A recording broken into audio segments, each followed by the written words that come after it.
I stood paralyzed in the marble-floored lobby, staring at 3 garbage bags bulging with my possessions. My potted succulent peeked pathetically from the top of one bag, soil spilling onto my framed achievement certificates. My wireless mouse dangled by its cord from another, like it was trying to escape. "You're 25, Avira said, tapping her silver watch with a manicured nail. "We're downsizing. Get out now." I had just stepped through the revolving doors, my carry-on still trailing behind me. The overnight flight from Phoenix had left my eyes raw and my mind foggy. 12 hours ago, I'd been shaking hands with the CEO of the largest shipping company in the Southwest, securing a contract worth millions after 3 days of nonstop negotiations. Behind Avira stood a cluster of my colleagues: Tristan from accounting, Naomi and Spencer from marketing, Reed from legal. Their expressions ranged from shocked to awkwardly amused. Reed actually smirked, his eyes darting between me and Avira like he was watching a particularly juicy reality show confrontation. "I don't understand," I managed, my voice embarrassingly small in the cavernous lobby.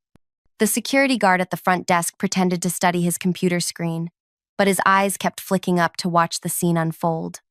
"It's simple, Brielle," Avira continued, louder than necessary. "The company is restructuring. Your position has been eliminated. Everything you need is in these bags." The front doors opened and 2 women in sleek business attire walked in, pausing when they noticed our group. Their presence drew even more attention to my humiliation. I felt sweat gathering at my hairline, but the Henderson account, I just finalized. "We'll handle all client transitions." Avira cut me off, checking her phone. "The separation paperwork will arrive by email. Your building access has already been terminated." I reached for my key card out of habit, but it was upstairs on my desk, alongside the notes I'd compiled for Monday's presentation. "My laptop has all my files," I said, suddenly panicking about 3 years of work. "My contacts, my DISHN, company property." Avira smiled thinly. "It has already wiped your personal files to a flash drive." She nodded toward the smallest garbage bag. "Everything else belongs to us." Naomi at least had the decency to look uncomfortable. Spencer studied the floor tiles like they contained the secrets of the universe. "You can't be serious," I whispered, the reality beginning to sink in. "I've been here 3 years. I deserve—" "You deserve exactly what you're getting," Avira interrupted again, her voice dropping to a near whisper. "Perhaps you should have remembered who runs this department before getting so familiar with our clients." The accusation hit like ice water. I'd done nothing wrong except do my job exceptionally well. "You have 15 minutes before I call security," Avira said, checking her watch again. "I suggest you don't make this more embarrassing than it already is." The crowd watching grew as people streamed in for the workday. Some slowed their pace, rubbernecking like passing a highway accident. Others hurried past, pretending not to notice. I stood there, jet-lagged and disoriented, as my professional life sat stuffed into garbage bags at my feet. 3 years of 60-hour weeks, 3 years of canceled plans with friends, 3 years of being the first to arrive and last to leave. I bent down to gather the bags, struggling with their awkward weight. Nobody moved to help. When I finally straightened, balancing all 3 bags while trying to maintain some dignity, I caught Avira's expression, a fleeting glimpse of something that looked like satisfaction. That's when I knew. This wasn't about downsizing. This was personal. I shouldered my way through the lobby, past the staring faces and whispered comments. The weight of the bags strained my flight-stiffened muscles. Halfway to the exit, my planner fell out, pages fluttering open to reveal color-coded client notes and meeting schedules stretching months into the future. I left it there on the floor, a bright splash of organization amid chaos. Outside in the parking garage, I somehow managed to stuff the bags into my trunk. I slid into the driver's seat and gripped the steering wheel until my knuckles turned white. Through the windshield, I could see them all still standing in the lobby, watching me through the glass doors. I started the engine, and then, instead of crying or screaming or peeling out of the garage in a fury of burning rubber and exhaust, I did something that would change everything. I smiled. It wasn't forced or fake. It was calm, knowing. I waved at the cluster of people in the lobby, put my car in reverse, and drove away. None of them realized what they'd just done, but they would. Oh, they would. If you're enjoying this story so far, please hit that like button to let me know. Subscribe to catch the next part and leave a comment below about what you think Brielle might do next. Now, let's continue with our story. My name is Brielle Kerwin, and until 3 hours ago, I was the senior client relations specialist at one of the most prestigious consulting firms in the city. I wasn't always the quiet, competent professional they'd just tossed aside like yesterday's lunch. Growing up in a tiny apartment above my mother's struggling tailor shop had taught me to fight for every opportunity. My mother, with her calloused fingers and determined smile, had drilled into me that education was my escape route. Be so good they can't ignore you, she'd say while pinning hems until midnight. I'd won a partial scholarship to university and worked 2 jobs to cover the rest. 4 years of sleeping 5 hours a night while maintaining a 3.9 GPA had earned me my degree and the attention of several recruiters. When the offer came from Avira's firm, it had seemed like a dream. Healthcare benefits, retirement plan, a salary that meant my mother could finally retire. I drove aimlessly after leaving the office, my mind struggling to process what had happened. The Henderson deal had been worth millions. I'd spent months cultivating that relationship, learning about their operations, understanding their pain points. I knew the names of the CEO's children, remembered his assistant's birthday, and had custom designed a solution that addressed every concern their board had raised. Avira had barely participated in any of the meetings, but her name appeared first on all the proposals. That was our unspoken arrangement. I did the work, she took the credit, and the company prospered. Until today. I pulled into a coffee shop parking lot and finally let myself break down. The tears came in silent, angry waves. I wasn't crying because I'd lost my job. I was crying because I'd been betrayed. My phone buzzed with messages from concerned colleagues, not the ones who'd stood behind Avira, but the ones who worked in other departments. News traveled fast. What happened? Are you okay? This doesn't make sense. I ignored them all and dialed my mother instead. They fired me, I said when she answered. Her silence spoke volumes. Then, come home. I'll make tea. My mother's tea couldn't fix this, but her tiny house in the suburbs was exactly where I needed to be. Away from the gleaming office tower with its marble lobby and glass doors. Away from Avira and her watchful eyes. Away from the humiliation. I spent that first day in a fog, recounting the story to my mother, who listened with narrowed eyes and pursed lips. Something doesn't add up, she finally said. Why now, after you just secured that big client? The question haunted me as I lay awake that night. Why now? The timing made no sense, unless someone didn't want me there for the aftermath of the Henderson deal. The next morning, I forced myself to review the termination paperwork that had arrived by email. The legal language was cold and impersonal. Reduction in workforce. At-will employment. 2 weeks severance. Nothing about my achievements or contributions. Nothing about the reason behind the sudden decision. At the bottom of the email was a non-disclosure agreement and a non-compete clause that would prevent me from working with any of the firm's clients for 12 months. I almost signed it automatically, the obedient employee to the end, but something stopped me. A memory surfaced from 2 weeks earlier. I had stayed late to prepare presentation materials for the Henderson meeting. The office was nearly empty when I heard voices from Avira's glass-walled office. The door was partially open, and Avira was speaking to Tristan, her voice carrying clearly in the quiet space.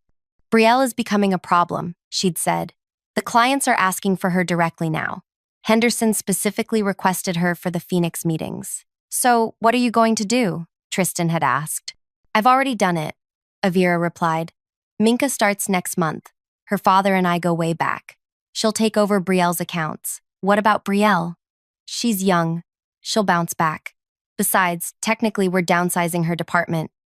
They'd laughed then, the sound slicing through me like a knife. I'd gathered my things and slipped out, convincing myself I'd misunderstood. Surely my stellar performance would protect me. Now, staring at the non-compete agreement, that conversation took on new meaning. I wasn't fired because of downsizing. I was fired because I'd become too valuable, because the clients preferred me to Avira. I closed the email without signing anything. That's when my phone rang. An unfamiliar number with our city's area code. Is this Brielle Kerwin? A man's voice asked when I answered. Yes. Who's this? Calvin Henderson. We met in Phoenix? I've been trying to reach you through your office, but they're giving me the runaround. Something about you being no longer with the company? My heart raced. Calvin Henderson, CEO of Henderson Shipping, was calling me personally. That's correct, I said carefully.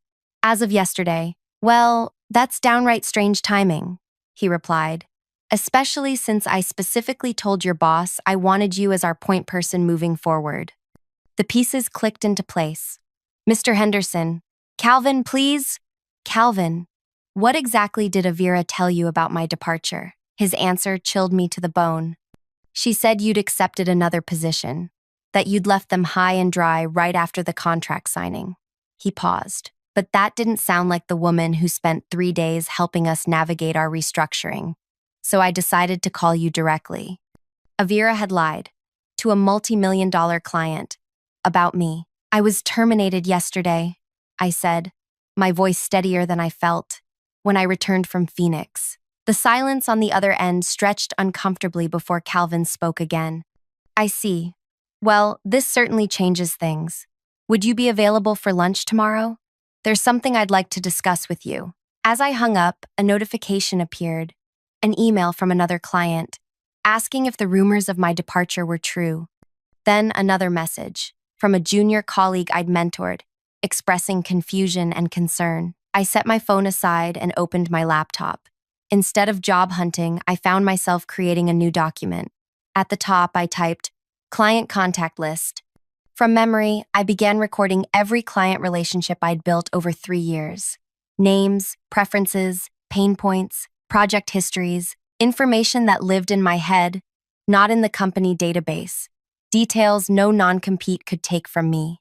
By evening, I had 4 pages of notes and a decision. I wouldn't sign the non-compete. I wouldn't fade quietly away. Avira thought she'd eliminated a threat. Instead, she'd created one. As the sun set, my phone lit up with a notification. A text message from an unknown number. Brielle, this is Naomi from the office. Something weird is happening with the Henderson account. Avira can't find your notes, and the client is asking questions she can't answer. Where did you keep the Henderson files? I stared at the message, a slow warmth spreading through me. It had been exactly 24 hours since my unceremonious dismissal, and already, things were starting to unravel. I didn't reply to Naomi's message. Instead, I watched as my phone lit up with 3 more notifications in quick succession. Brielle, it's important. Please call me. Avira is freaking out. The Henderson implementation meeting is tomorrow. The implementation meeting. Of course. The part where all the promises made during negotiations had to be translated into actionable plans. The part I usually handled. I set my phone face down on the table and made myself a cup of tea. My mother watched me from the doorway of her small kitchen. You're smiling, she observed. That's new. Just thinking about something, I replied, stirring honey into my cup. About how quickly they realize they need you? I looked up at her shrewd expression. My mother had survived an abusive marriage, immigrated to a new country alone with a child, and built a business from nothing. She understood more about power dynamics than most corporate executives. Something like that, I admitted. She nodded and returned to her sewing room, where she now made costumes for local theater productions, not because she needed the money anymore, but because she loved creating beautiful things. The next morning, I met Calvin Henderson at an upscale restaurant downtown. He greeted me with a firm handshake and concerned eyes. I checked into the situation, he said after we ordered. Spoke with some board members I know. This wasn't a downsizing. I'm aware, I replied, keeping my voice neutral despite the anger still simmering beneath my calm exterior. What happened yesterday at the implementation meeting was, he paused, searching for the right word, illuminating. Your replacement seemed unfamiliar with the most basic elements of our agreement. Minka, I supplied. She's new, very new. Calvin agreed. And your former boss struggled to answer questions about the custom logistics module you designed for us, the one that was the deciding factor in our signing with your firm. I sipped my water, waiting. I'll be direct, Brielle. We signed with your firm because of you. The board was impressed with your understanding of our operations and your creative solutions. Now we're concerned about implementation. He slid a business card across the table. I'd like to hire you as an independent consultant to oversee the transition.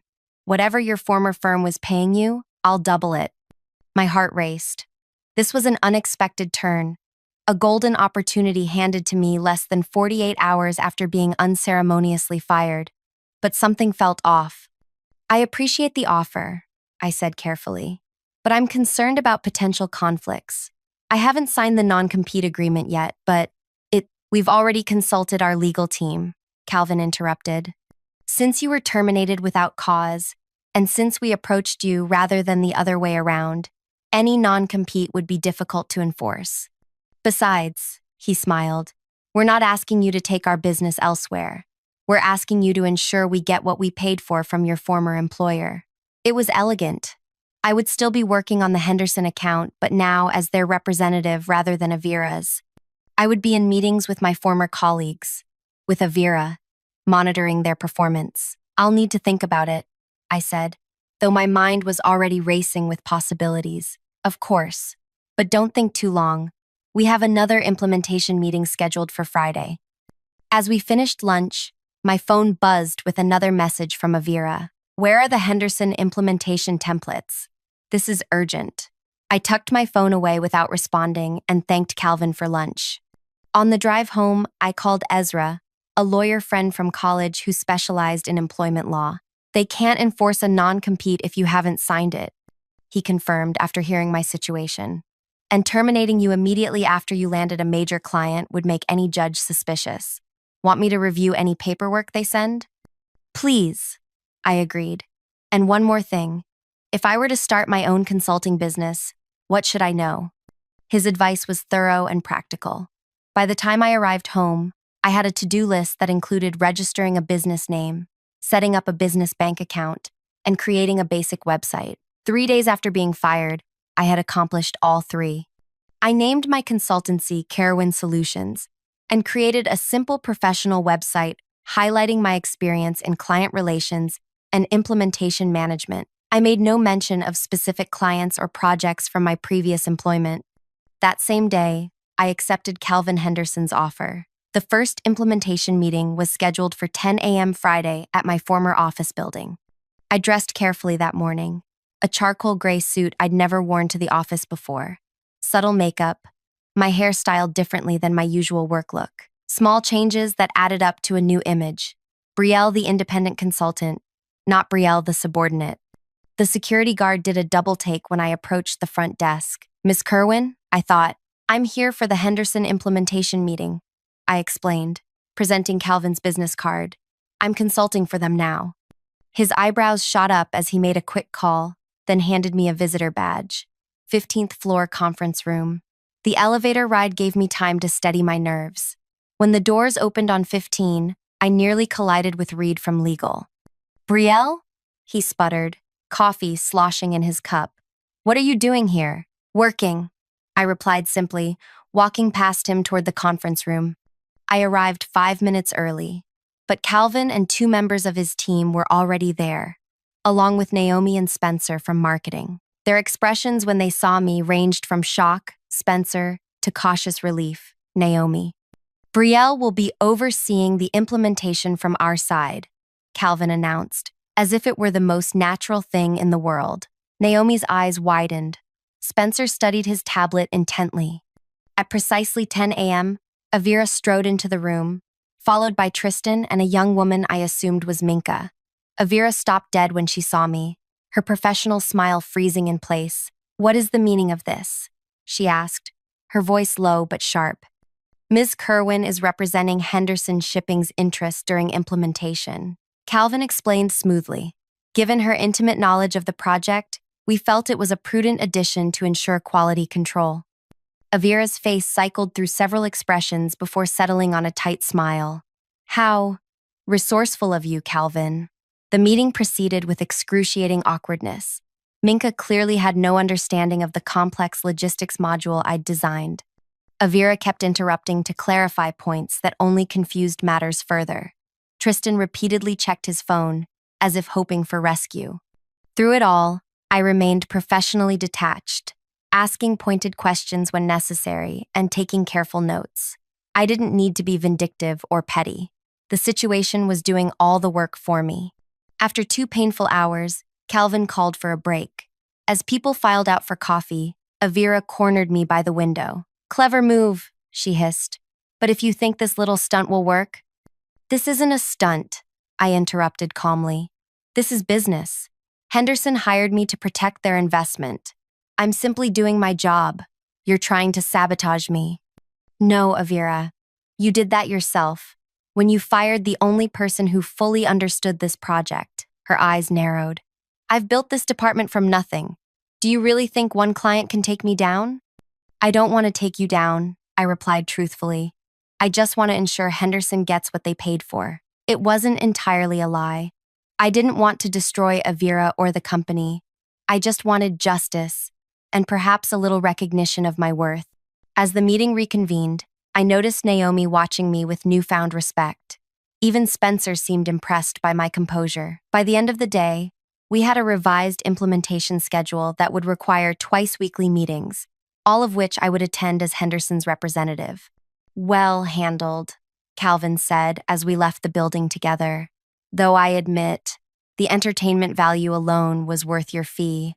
I smiled politely but didn't engage with the joke. This wasn't about humiliating Avira, satisfying as that might be. This was about establishing myself as a professional in my own right. Over the next 2 weeks, my phone continued to buzz with messages from my former workplace. Not just from Naomi now, but from other colleagues seeking information about clients, systems, and processes that only I fully understood. I answered some, ignored others, always professional but never giving away more than necessary. Meanwhile, word spread about my new consulting business. A former client called to congratulate me on my promotion and casually mentioned they were unhappy with their current service. Another asked if I could review a proposal they'd received, just as a favor. I redirected these conversations carefully, never soliciting business directly, but making it clear I was available for consultation. It was a delicate balance.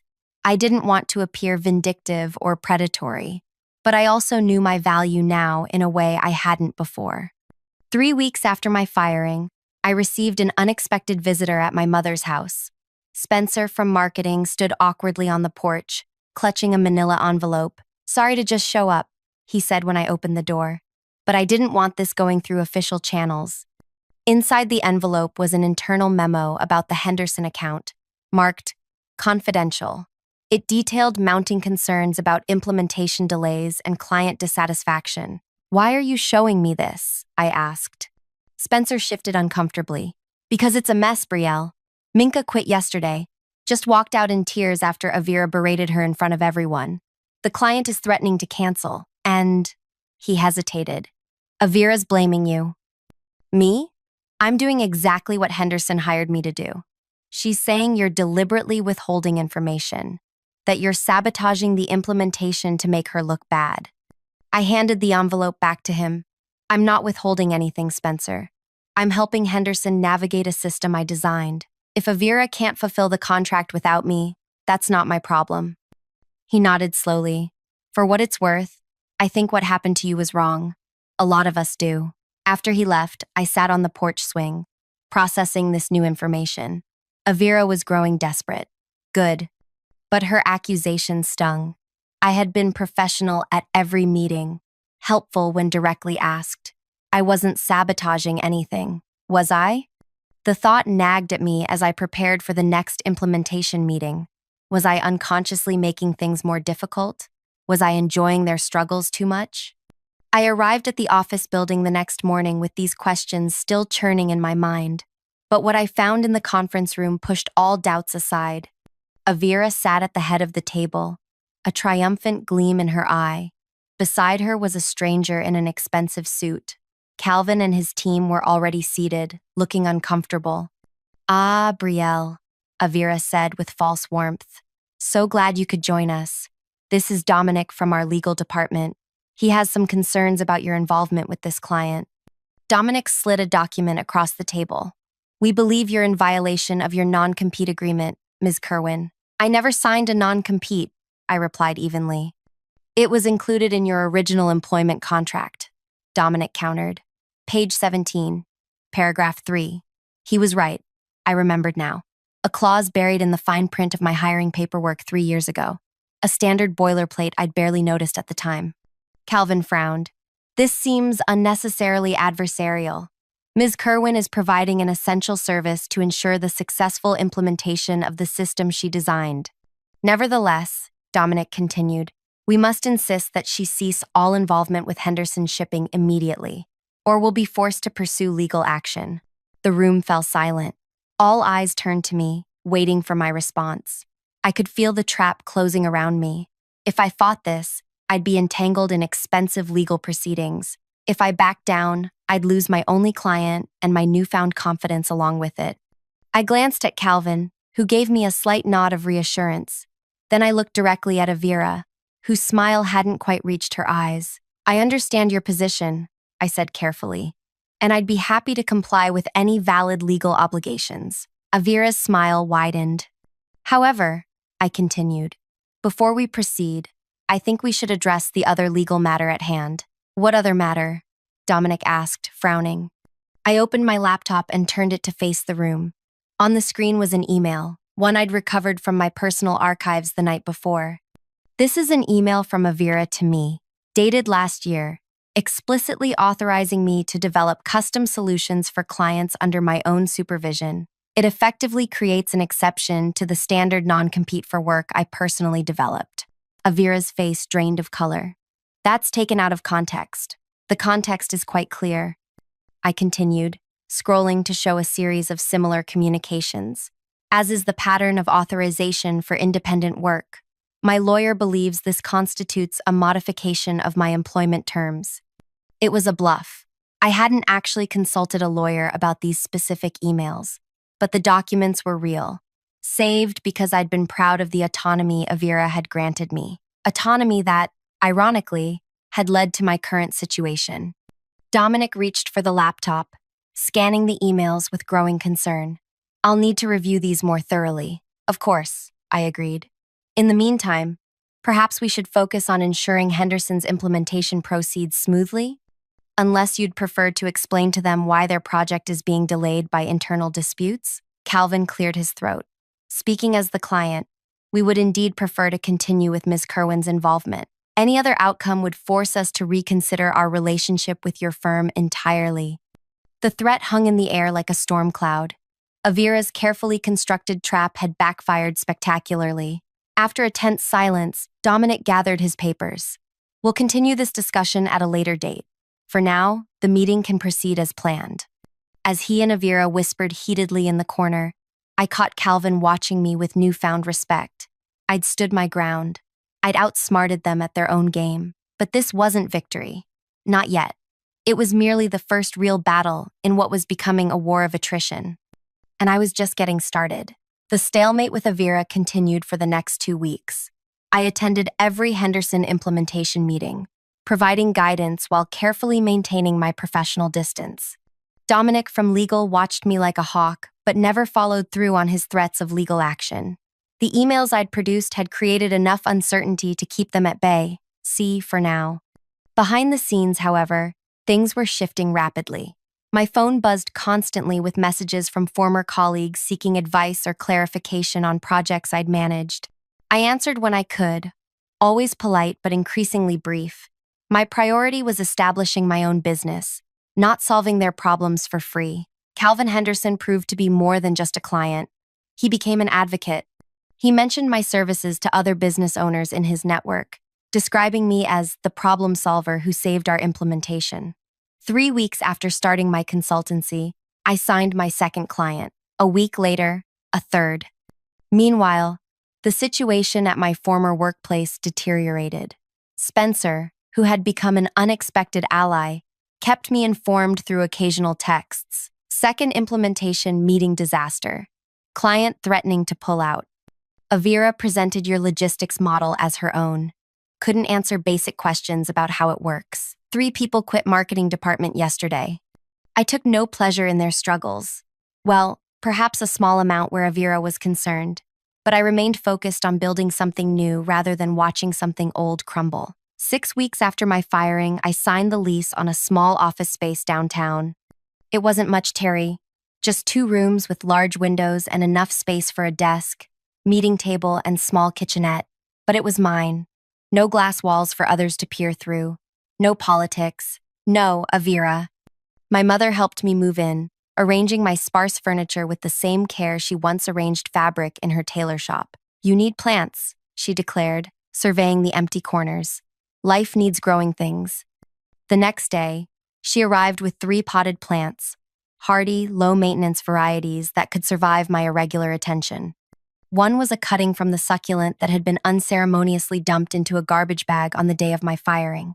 I'd managed to salvage it, and now its offspring would witness my new beginning. That afternoon, as I was setting up my new computer system, my phone rang with an unfamiliar number. "Is this Brielle Kerwin?" a woman's voice asked. "Speaking. This is Lyra Westerly. I'm the board chair at your former employer." My hand tightened around the phone. The board chair? In 6 weeks of escalating drama, the board had never been mentioned. "What can I do for you, Miss Westerly?" "I think we should meet in person," she replied. "There are some matters we need to discuss regarding your departure from the company and your current relationship with Henderson Shipping." My stomach clenched. Had Avira finally convinced the board to take legal action against me? "I'm available tomorrow afternoon," I said, keeping my voice steady despite my racing thoughts. "Perfect. My assistant will send the details." After we hung up, I immediately called Ezra for legal advice. He agreed to accompany me to the meeting and spent an hour reviewing my situation, the absence of a signed non-compete after my termination, the emails authorizing my independent work, the circumstances of my firing. "Legally, you're on solid ground," he concluded. "But board chairs don't typically get involved in departmental staffing disputes. Something bigger is happening." The meeting was set for 2 p.m. the next day at a private dining room in an upscale hotel downtown. When Ezra and I arrived, we found not just Lyra Westerly, but 3 other board members waiting for us. No sign of Avira. Lyra, a sharp-eyed woman in her 60s with a silver bob and understated jewelry, stood to greet us. "Thank you for coming, Ms. Kerwin, and you've brought counsel. Very prudent." She gestured to the others. "This is informal, but we thought it important to meet face to face." We settled around the table, and Lyra wasted no time getting to the point. "We've been conducting an internal review of recent events in the client relations department," she began. "What we've found is concerning." One of the board members, a thin man with wire-rimmed glasses, slid a folder across the table. "This contains documentation of systematic credit misappropriation, client relationship interference, and potentially discriminatory termination practices," he explained, "all centering around your former supervisor, Avira Donovan." I opened the folder to find emails, meeting minutes, and performance reviews. A paper trail showing how Avira had consistently taken credit for my work, deliberately kept me from certain high-profile meetings, and planned my termination weeks before the Henderson deal was finalized. "We became aware of these issues only after multiple client complaints following your departure," Lyra continued. "Henderson Shipping was simply the most vocal. Others have expressed similar concerns about continuity and account management." I glanced at Ezra, who gave me a subtle nod to continue listening. "Why are you sharing this with me?" I asked carefully. Lyra exchanged looks with her colleagues before answering. "We have 2 proposals for your consideration. First, we'd like to offer you your position back, with a substantial promotion, salary increase, and direct reporting line to the executive team, CS, bypassing Ms. Donovan entirely." The offer hung in the air like an unexpected gift. 6 weeks ago, I would have jumped at the chance. Now, I waited for the other shoe to drop. "And the second proposal?" Lyra smiled slightly. "Alternatively, we'd like to discuss acquiring your consultancy." That, I had not expected. "You want to buy my 6-week-old business?" "We want to acquire your expertise and client relationships before our competitors do," corrected the woman sitting beside Lyra. Your departure has revealed significant vulnerabilities in our client management structure. Several major accounts are now at risk. Ezra leaned forward. Before we discuss either option, we need clarity on Ms. Kerwin's legal standing. There have been threats of litigation regarding non-compete violations. Those threats were not authorized by the board, Lyra said firmly, and they will not be pursued, regardless of your decision today. For the next hour, we discussed details of both proposals. The return offer included a director-level position with a salary double my previous one. The acquisition offer included a generous upfront payment plus a 3-year consulting contract. We'll need time to consider, Ezra said as the meeting concluded. Of course, Lyra agreed, but we would appreciate an answer within the week. The situation remains fluid. Outside the hotel, Ezra and I dissected the meeting. They're desperate, he observed. Henderson was just the tip of the iceberg. They're losing clients left and right without you. But why acquisition? Why not just hire me back? Because they know you might leave again. This way, they lock in your expertise and eliminate a potential competitor in one move. I spent the next 3 days weighing my options. The money was tempting. Either offer would set me up financially for years, but returning meant working in the same environment that had discarded me so callously. Acquisition meant giving up my newfound independence before I'd truly experienced it. There was also the matter of Avira. Neither option had clarified her status, though reading between the lines, it seemed the board was building a case for her removal. On the 3rd day, as I sat in my new office, staring at the contract drafts Ezra had prepared, my phone rang. Calvin Henderson again. Brielle, have you heard the news? What news? Your former employer just lost the Beaumont account. It's all over the industry forums. Beaumont was their 2nd largest client after Henderson, a relationship that predated even Avira's time at the company. What happened? I asked, genuinely shocked. Apparently, there was a major service failure last week. No one could access the specialized reporting portal your team had built for them. When they called for support, they got a runaround. He paused. Word is, they're looking for new consultants. I may have mentioned your name. After we hung up, I sat in silence, processing this development. The Beaumont account represented millions in annual revenue. Its loss would be devastating, possibly fatal for Avira's department. My phone buzzed with a text from Spencer. Total meltdown here. Avira called emergency all hands. Beaumont gone, blaming everyone but herself. Another piece clicked into place. The board's urgency suddenly made perfect sense. That evening, I made my decision. I called Lyra Westerly directly. I've considered both offers, I told her, and I have a counterproposal. 2 days later, I walked into my former office building, not as a visitor or consultant, but as the newly appointed head of client success, a division created specifically for me that would operate parallel to Avira's department, but with oversight of all major account implementations. The announcement had been made company-wide an hour earlier. Employees stared as I crossed the lobby, whispers following in my wake. The security guard grinned and handed me a new access card, not a visitor badge. Welcome back, Ms. Kerwin. I took the elevator to the executive floor, 2 levels above my previous department. My new office awaited, with windows overlooking the city and a nameplate already on the door. Inside, I found Lyra Westerly waiting. Everything to your satisfaction? She asked. It's a good start, I replied, setting down my bag. The transition team is ready whenever you are. They're eager to hear your plans for the Beaumont recovery strategy. I'll meet them this afternoon. First, I need to address my former department. Lyra raised an eyebrow but nodded. Of course. They're gathered in conference room A for Avira's emergency meeting. Perfect timing. 10 minutes later, I stood outside conference room A, listening to Avira's voice through the door as she outlined desperate measures to prevent further client defections. Must all pull together to weather this storm. I've prepared individual client retention assignments. I pushed open the door. The room fell silent. 20 faces turned toward me, some confused, others hopeful, a few wary. Avira stood frozen at the head of the table, presentation clicker in hand, her carefully applied makeup unable to hide her exhaustion.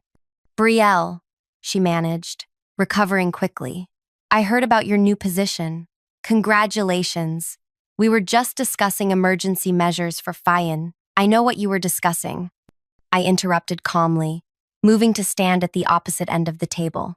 And I'm here to inform you that all major client retention efforts will now route through the Client Success Division. Avira's smile tightened. Perhaps we should discuss the transition privately. After this meeting? There's nothing to discuss, I replied. The board has approved my reorganization plan effective immediately. Your team will continue handling new business development, but implementation and retention for all existing clients now falls under my purview. The room erupted in whispers. Avira's face flushed with anger and humiliation, the same emotions I'd felt standing in the lobby with my belongings in garbage bags. This is completely inappropriate, she hissed. You can't just waltz in and… Actually, I can. It's all outlined in the memo that went out this morning. I'm surprised you haven't read it yet. I turned to address the room. Everyone who worked directly on implementation and client management should report to the executive conference room in 30 minutes for reassignment. That meant nearly everyone present. Avira's department would be gutted, left with just her and a few sales associates. As people gathered their things, expressions ranging from shocked to secretly pleased, I approached Avira directly. Don't worry, I said quietly, so only she could hear. You're not being fired. The board felt that would be too disruptive. You'll keep your title and office. You just won't have much to do besides basic sales. No client contact, no implementation oversight, no team to manage. The color drained from her face as she realized the full implications. This is your revenge, isn't it? You orchestrated this whole thing. I smiled, the same calm, knowing smile I'd given her from my car that day in the parking garage. I didn't orchestrate anything, Avira. I simply became so good they couldn't ignore me. I gestured to the nearly empty room. Everything else is just the natural consequence of your decisions. I turned to leave, then paused at the door. Oh, and don't bother looking for another position in this industry. I haven't said a negative word about you to anyone. I haven't had to. Your reputation has spread all on its own. In the hallway, I took a deep breath. This wasn't about cruelty or vindictiveness. This was justice. Avira would keep her job and salary, just as I'd been left with mine. But she would know, every day, that her power was gone. Her influence evaporated. Her future stagnant. She would sit in her glass office, watching as I rebuilt what she had tried to destroy. She would witness clients who once barely acknowledged her now seeking me out specifically. She would see her former team thriving under my leadership. And she would understand, finally, that the quiet, competent woman she had discarded so carelessly had been the foundation holding everything together. My revenge wasn't taking her job or ruining her career. My revenge was succeeding where she had expected me to fail. My revenge was becoming undeniable. Within 6 months, our client retention rate rose from 68% to 97%. Implementation complaints dropped to near zero. The Beaumont account returned, along with 3 others that had been considering departure. Our team expanded, adding specialties and capabilities that attracted new business across sectors. Avira remained in her glass office, handling basic sales calls and preparing reports that few people read. She never quit. That would have been admitting defeat. Instead, she adapted to her diminished role, occasionally attempting to insert herself into client relationships but finding no traction. A year to the day after I found my belongings in garbage bags, the board promoted me to Chief Client Officer, a new C-suite position, created to recognize the transformation I'd led. The announcement was made at the annual company meeting, with Avira sitting in the back row, politely applauding with everyone else. As I took the stage to accept, I caught her eye briefly. There was no anger there anymore, just a resigned acknowledgement of what we both knew. Her greatest mistake hadn't been firing me. It had been underestimating me. That evening, as I prepared to leave my office, I found a small package on my desk, a potted succulent with a simple note, from one survivor to another. Mom. I placed it on my windowsill beside the offspring of my original office plant, the one that had been dumped in a garbage bag, yet somehow survived and thrived, just like me. If you enjoyed this story of resilience and professional revenge, Make sure to hit that like button and subscribe for more gripping stories of triumph over adversity. What would you have done in Brielle's position? Share your thoughts in the comments below. Remember, sometimes the best revenge isn't about destroying others, it's about building yourself into something they can't ignore.